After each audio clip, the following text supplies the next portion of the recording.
Right now on NABJ News, coping with crisis, tips for how to deal with effects of reporting tragedies. Highs and lows. We'll take a look back at the tenure of NABJ President Sarah Glover and how she left her mark on the organization.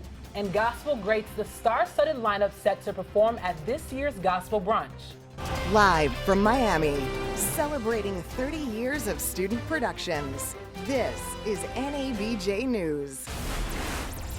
Hello everyone, I'm Monica Manny. And I'm Courtney Wallen. We begin with breaking news and the results of this year's presidential election. Voting ended at 5 p.m. today on Friday, and election officials have declared a winner. Dorothy Tucker is the new president of the National Association of Black Journalists. Tucker received 55% of the vote. Candidate Greg Lee received 25% of the vote, and Marlon Walker received 18% of the vote. Current President Sarah Glover issued a statement congratulating the incoming president. You can find the rest of the election results on nabjmonitor.org/2019. Friday morning, the controversial amendment proposal took main stage at the annual NABJ meeting. Academic members took the board to ask questions on how they voted to put the proposal on the ballot. I'm just saying it was massive confusion. How do you rationalize creating an elimination of a seat where the specific demographic that is being represented don't have a vote in that? Ernest Owens reacts to the proposed amendment to combine 3 NABJ executive board seats and eliminate the academic representative. President Sarah Glover responds. Academics probably have the most significant roles in my 4-year administration. So the disconnect, I think, is in the communication. Still, a committee that worked on the amendments recommends removal of the 4-year-old position. It is an issue that matters to us. We're very serious about it, and we're just hoping we're not eliminated because we're part of a blanket vote. Many people in the meeting said this miscommunication and the lack of transparency extends to the initial conversation of the change. Somebody could have tapped us and said, you know, hey, this is something that's going to affect you. President Sarah Glover agreed communication could have been better, but says educators should not see the change as the elimination of the position, but as a chance to recreate their role in the organization. The way that I see it, it's not like removing a position, it's reimagining what this looks like. What does this organization look like? Current academic rep Dr. Milbert Brown has one thing to say to voters. Please vote no on this issue. Please, please. You can find results of the amendment proposal on nabj.org/2019. As we welcome a new president, we say goodbye to the last. Sarah Glover had highs, lows, and everything in between during the last 4 years. Here, my time is almost up as NABJ president. There's still a long list of things that I'd like to accomplish. Sarah Glover has done a lot over the 2 terms and 4 years as president of NABJ. From creating a program for journalists to work abroad to organizing the Black Male Media Project. She says she came into the position with a clear plan. We had over 20 stakeholders in the organization contribute, and here we are 4 years later with an amazing success story. Under Glover's leadership, the organization gained $2.4 million surplus over the past 4 years. She also helped create the Black Male Media Project. The program challenges the stereotypes of Black men in media. In addition to that, the Global Les Payne reporting mission brought NABJ to China in its first international mission. The opportunities to grow have left a lot of members happy, but Glover has made waves during her tenure. Former executive director Sharon Toomer accused Glover of abusing her power in a letter published in 2017. Glover responded to the letter after it was published. She called it a personal matter. We asked her about the controversies during her tenure. She says, Sometimes you ruffle feathers when you make changes. In spite of the critics, Glover brought NABJ to new heights. Fellow executive board member Ken Lemon says she listens to the needs of the organization. Really gave me an opportunity. I sat down, went to her. I asked to work with Council of Presidents, and within a week or 2, we had a position filled. Although her work as president is over, she feels she's done her best, leaving NABJ ready for the future. Glover says she's looking forward to having some spare time to spend with family, get more involved in church, and work on some new projects. And first responders are constantly put into dangerous situations that can potentially be traumatizing. But along with first responders are journalists. They're the first to arrive to the scene. Reporters say when it comes to mental health, the best practice is finding ways to leave work at work. You have to find ways to separate yourself and your mind and body from what you've been through during your workday. Just make sure that you don't let that stuff poison you. I think it's important, and more people should open up and talk to people if they need help. Now, the reporters I spoke to said that if counseling is not for you, that coming to NABJ is a perfect opportunity to link with friends and family to go over what you've been through. Here's a little bit of weather for you. 95 degrees was the high today in Miami, a lot warmer than what we're used to expecting this time of the year. Same thing with Fort Lauderdale and the Key West, a lot warmer than what they're typically used to expecting. We got a lot of rain today, nearly an inch. The flooding was a lot. There was detours on the way here, so make sure you guys are preparing for where you're going for the rest of the night. Kendall, a third of an inch of a rain. They're a lot luckier than we were here today in Miami. For the rest of the weekend, we're definitely going to expect some scattered showers of rain, 50% chance of rain. Courtney and Monica, I'm going to have more for you guys after the break. Thanks, Micah. Are you looking for some new gadgets to enhance your storytelling? Melody Green joins us now with more on Gearathon, a unique workshop that puts the spotlight on the tools used by journalists. Melody? For the third year in a row, the Gearathon workshop had a packed house Friday. NABJ founder Allison Davis and veteran journalist Denise James showed other journalists how new technology can enhance their storytelling. Journalists in the field need to be quick on their feet. According to Davis and James, these gadgets can make the job easier. Davis demoed a range of tools like cell phone tripods, cameras, and mobile and a mobile teleprompter. Davis said many of these tools can be purchased on Amazon. Participants asked questions about the newest ways to create content, even on an iPhone. After the session, Davis told NABJ News more on how important these tools are. You need these tools to tell the best stories that you can tell. The best camera is the one you have in your pocket. Just be sure to keep it charged. Back to you, Monica. Thank you, Melody. And we've been fortunate enough to have founder Allison on our team and use some of those gadgets. And the NABJ Student Project is celebrating 30 years of creating content. Students from across the country are picked every year to report at the annual convention's host site. For an entire week, students work with professional journalists to create daily television newscasts and newspapers, as well as digital content for the web. The Student Project was founded by Dr. Sheila Brooks. The first project was held at the annual convention in Los Angeles in 1990. NBC Universal welcomed NABJ students with open arms Friday morning at a networking breakfast. NBC Universal reps explain how to get involved with the company, whether it's through an internship or postgrad opportunity. Executives, producers, and reporters share words of wisdom with students. One of the NABJ Student Project's own Shaquille Brewster says the same event set him on the path to become a political reporter for the network. One of the big highlights of NABJ is the Gospel Brunch. It's held on the last day of the convention. And this year's headliner is none other than gospel music legend BB Winans. NABJ reporter Patsy Douglas is here with who else is set to take the stage. Patsy? NABJ has been buzzing about the new headliner, BB Winans. The gospel artist will perform songs from his new album called Need You. We caught up with him today at the Host Hotel and asked him what he hoped attendees will take away from his highly anticipated performance.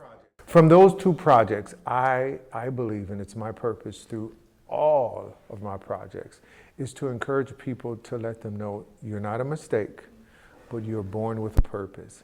And that purpose is important not only to you, but to the ones around you, to your community, and to the world. So step in your purpose. 1,000, that's nearly a quarter of this year's convention goers, bought tickets, selling out the event. This will be on Sunday. Patsy Douglas, NABJ News. Thank you, Patsy, and there's more ahead on NABJ News. Just ahead, going natural, why more and more on-air talent are going back to their roots.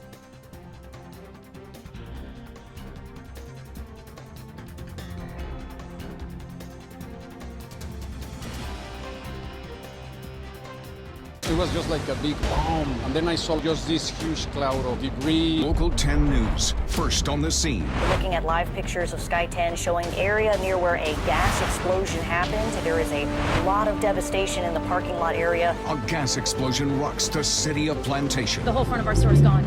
It's not there anymore. It was all blown in. Stay tuned for up-to-the-minute breaking details. It just looks like an apocalypse. Shopping center explosion. Continuing coverage on the one and only Local 10 News. Let's go. Time to get up. You don't want to be late for the first day of school. Good morning, South Florida. We have a Local 10 back-to-school alert. It's the first day back to school, and we already have traffic on I-95. Grab that umbrella. Showers might be headed your way. Got it. Make back-to-school mornings easy with on-the-go alerts and the Local 10 Morning News Team. One of the great things about NABJ is the dedication to improving health and fitness. And when health emergencies happen in real life, it's so important to be able to recognize the signs and symptoms so you can take quick action. It makes all the difference. For Gregory Reed, photography is his life. But his life was almost taken from him in more ways than one. When I was in the hospital, I kept asking the doctor, when can I go back to work? Reed had a sudden stroke in February that almost ended his career. I wanted to see if I could still see what I normally would see. Did I still have my vision? But divine timing and an unlikely hero saved his life and his love. President Sarah Glover saved his life when she noticed his face was drooping. Reed says he's grateful for his hero and her timing and awareness. And President Glover says she doesn't even feel like a hero. She only hopes that people will be more aware and pay it forward. And over the last few years, Black people have reclaimed their hair wearing natural hairstyles and challenging European beauty standards. Micah Bledsoe has more on how Black women in TV are empowering each other to recognize their natural beauty. There's strength in numbers. Adrienne Broadus, a reporter for KARE 11 in Minnesota, met up with a group of Black women to take a photo. It was more than a selfie in the sun. It was about support and fellowship with other Black female journalists with natural hair. You see all of these women wearing their hair the way it grows out of their scalp. And it speaks back to that block that I have in my bathroom. We are accepting what the salon can't change and what the salon, quite frankly, shouldn't change. Broadus is a part of a Facebook group called Black Women in TV. They organized the photo in the courtyard of the Host Hotel this morning. In that group, they discuss everything from story ideas to embracing their natural hair. I did not like my hair. I did not like what I saw in the mirror. I spent hours trying to straighten my hair. Newsrooms have been more accepting of Black natural hair, allowing both men and women to wear their hair in naturally versatile ways. Despite change, hair discrimination is still a huge thing for Black women and men in newsrooms. Broadus says she was actually nervous to wear her hair in twists to the conference. I was afraid people would look at me, specifically recruiters, with the side eye. Daily Blast live host Erica Cobb says for too long, Black women and men have not been their authentic selves. When you talk about making other people feel uncomfortable, that's the name of the entire game since day one. Make someone else feel comfortable with your discomfort. And now we're saying, why? Spiced it up. Choose a different hairstyle, a different flavor, diet, even if grandma gonna be mad. Brian Vines at Brick TV says he hears more criticism from Black people than from anyone else. It can be a sort of double-edged sword because people might know you more for the way you look than for what you say. Candace Saltman, a producer with the NBA, says she's worn her hair natural since before it became trendy, but it wasn't easy growing up. I remember kids even like throwing things in my hair and like scratching my hair and like seeing things come out of it at the end of the day. Broadus is glad she switched to her natural hair. Although it wasn't easy, she's had women like this to lean on during her transition. I'm just thankful and grateful. And it's something easy that you could, because when you see one do it, that opens the door for others to do it. Reporting in Miami, Micah Bledsoe, NABJ News. Runners, take your marks. The NABJ 5K run walk gets underway tomorrow. Karen Nelson tells us what to expect.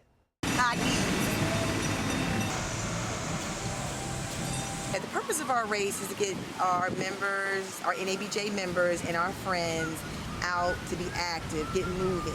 The 5K run walk race is a long-standing NABJ tradition that has left an impression on many members. The 5K is a little kind of treat to myself. It's just a fun way to be with my NABJ colleagues. Also, now that I'm 64, maybe there's a person or two that sees that this is what 64 looks like, and maybe inspire other people to stay in shape too. The motivation behind the marathon is more than an annual race. Robert says it's about encouraging yourself and others to make healthy decisions. We want to have longevity in this career. And what happens is members are up late, stressful positions, tight deadlines, which comes with the job. But at the same time, we want to practice self-care. And Robert says don't let fear or skill level keep you away. Some people say, I'm not a runner. So I'm saying that you don't have to be a runner. Just come out and just walk. It could be a power walk. It could be a jog, a light stroll, whatever makes you comfortable, but just come out and get moving. The race will be this Saturday at 7 a.m. and there will be on-site registration. Back to you, Monica and Courtney. That sounds awesome. Micah, what kind of weather are they expecting to have tomorrow? Not pretty good weather, I will tell you that. We're taking a look at our Mount Sinai Medical Center tower cam. It's 80 degrees outside. It feels like 85 though because of that humidity. It's at 85%. Let's take a little bit more at the rest of our newscast. Today, as I said, it's 80 degrees out. Later on today, it's going to be 80 around 9 p.m., mostly cloudy. 83 degrees at night, 11 p.m. with a little bit of less cloud out in the air. Forecast, scattered showers and storms. Make sure you guys have those umbrellas ready because it's not going to go away at all this weekend. It's going to continue through onto Sunday with those showers and storms. Planning our forecast, Saturday, Sunday, Monday, we're going to have that 50% chance of rain. It's going to be in the low 90s, but we're going to have lows in the high 70s. For the rest of the week, the rain's still going to be there. Make sure you're prepared. Make sure you have your umbrellas. You don't want to be out there. You don't want to get wet. So make sure you guys are prepared. Monica and Courtney? Hey everyone, I'm Romello Styles, and we have sports coming up next. Ice Cube talking to Big Three while the hip-hop mogul is slamming major sports media outlets.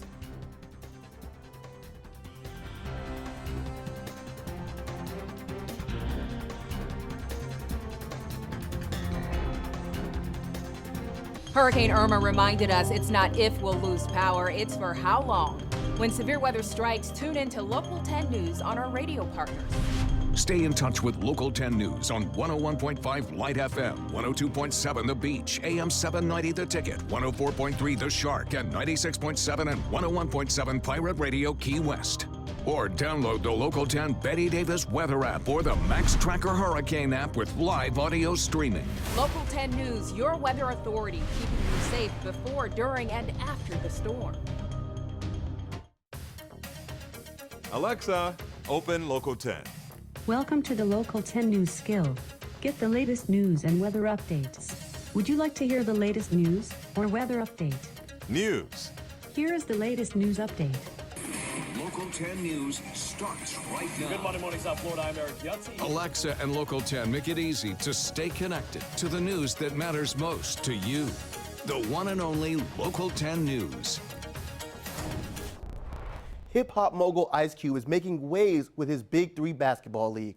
The entrepreneur joined with NABJ Sports Task Force to speak on the importance of diversity, especially within the league. NABJ Sports reporter Jermaine Johnson is live in the newsroom. What Ice Cube had to say. Thanks, Romello. The Big Three is one of the largest 3-on-3 basketball leagues in the country, but their co-founder Ice Cube believes that they still aren't receiving the proper recognition. The Big Three Basketball League is largely comprised of former NBA players with something left in the tank. Their co-founder Ice Cube wants to showcase their talent on popular outlets like ESPN. But you can't be the world leader in sports and not cover a sports leader. We just want to know why, because we can't figure it out. What does make sense is the league's purpose, inclusion and opportunity for all. From day one, I have been equally paid as my male counterparts. I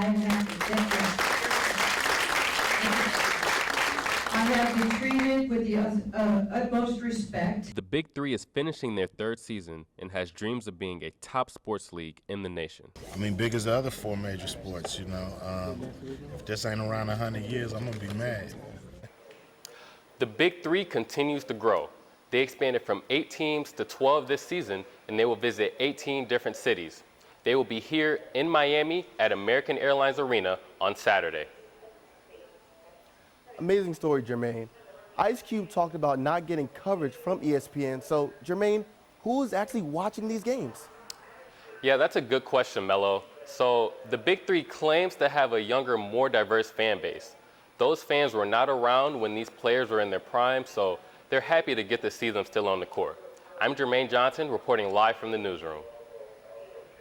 In honor of the 30-year anniversary, we would like to highlight a former student project member, David Shealy.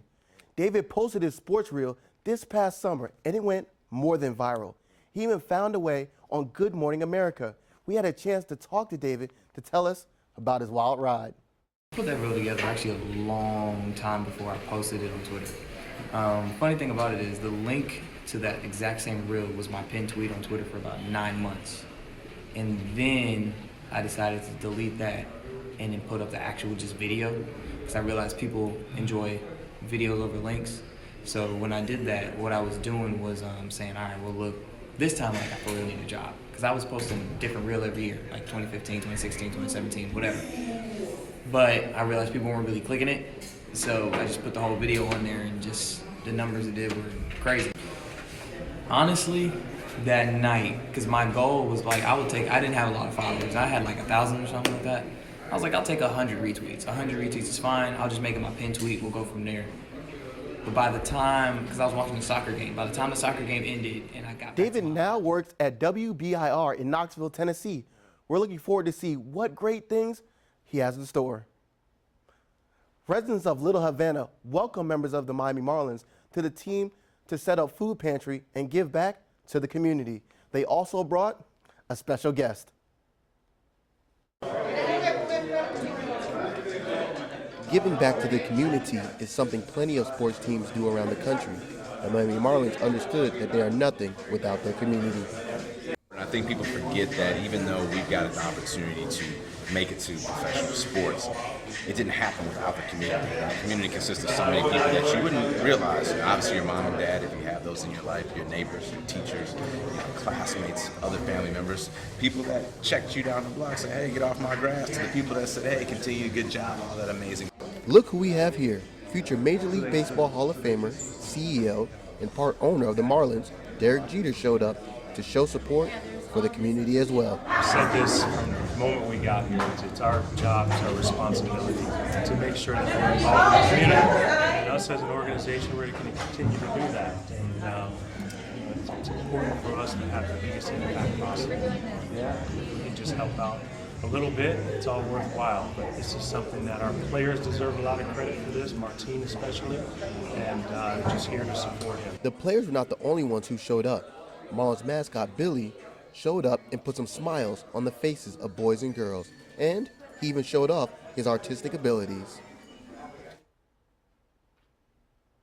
All right, we'll be back in a little bit. Micah has weather for us.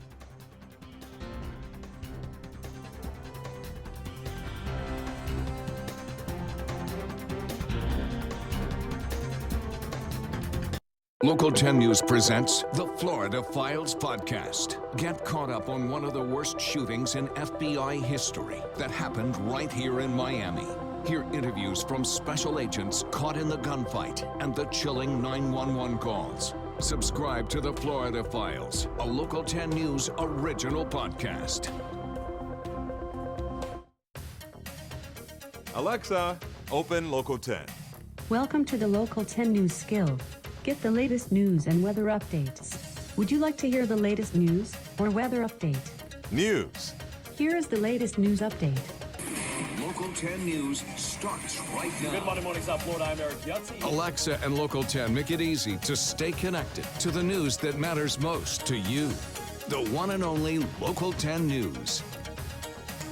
Thank you, South Florida, for making Local 10 News #1 again, 7 days a week.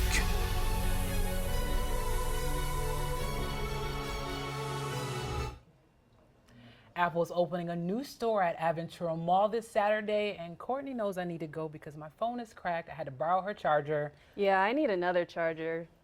NABJ reporter Melody Green has a look at what you'll find inside. Apple is opening a new store at Aventura Mall this Saturday, but we have a preview. Here's an advanced look inside the store. It has features including an augmented reality lab, garage band sessions, and robotic spheres for customers to play with in addition to the standard Apple products. The Apple Store will introduce Latin Music Fridays, which spotlight local Miami artists. The architecture at this new Apple Store is incredibly detailed. There are high voltage ceilings on the inside. There's also an amphitheater on the inside. The Grove is located here on the outside to give you all the Miami feels, and this is the largest store of 9 in South Florida. You can visit the store at 10 a.m. at Aventura Mall on Saturday. Melody Green, NABJ News. Tomorrow you can expect some rain possibly during that 5K run. Make sure you guys are prepared with some umbrellas. We're going to have a great weekend, but make sure you guys stay dry and are prepared for the rain.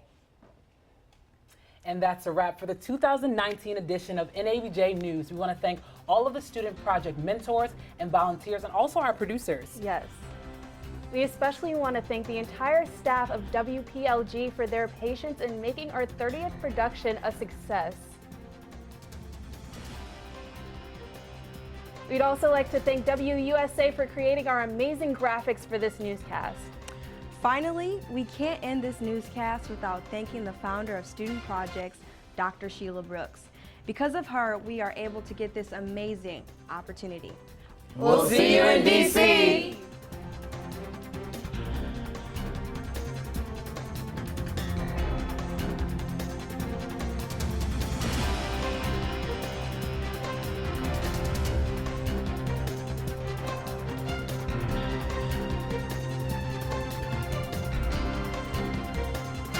Welcome to the National Convention for the National Association of Black Journalists.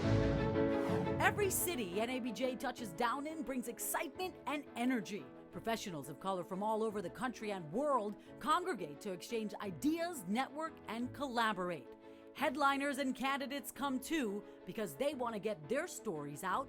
And for the past 30 years, college students have set up newsrooms to cover NABJ's newsworthy moments, and that gives them their starts as newsmakers.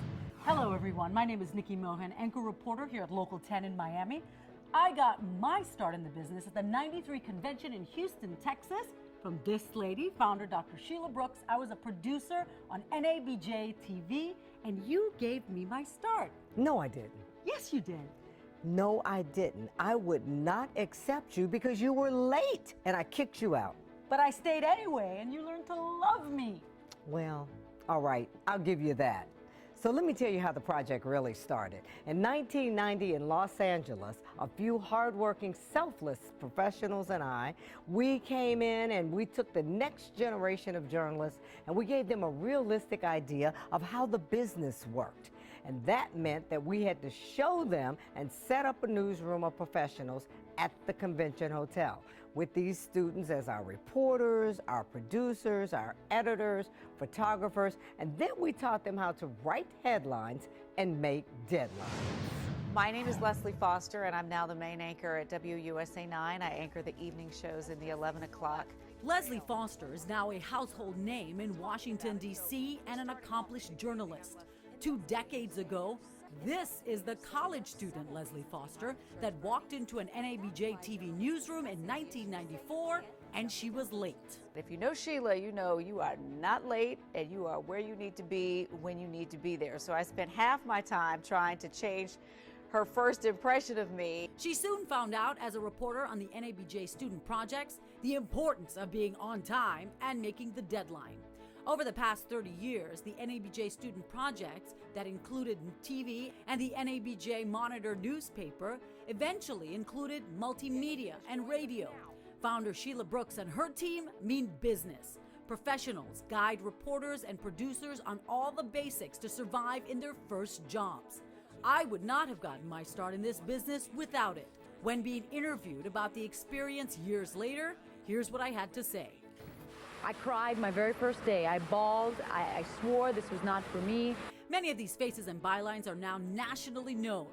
Students are flown into the NABJ convention now, and they have more resources than ever.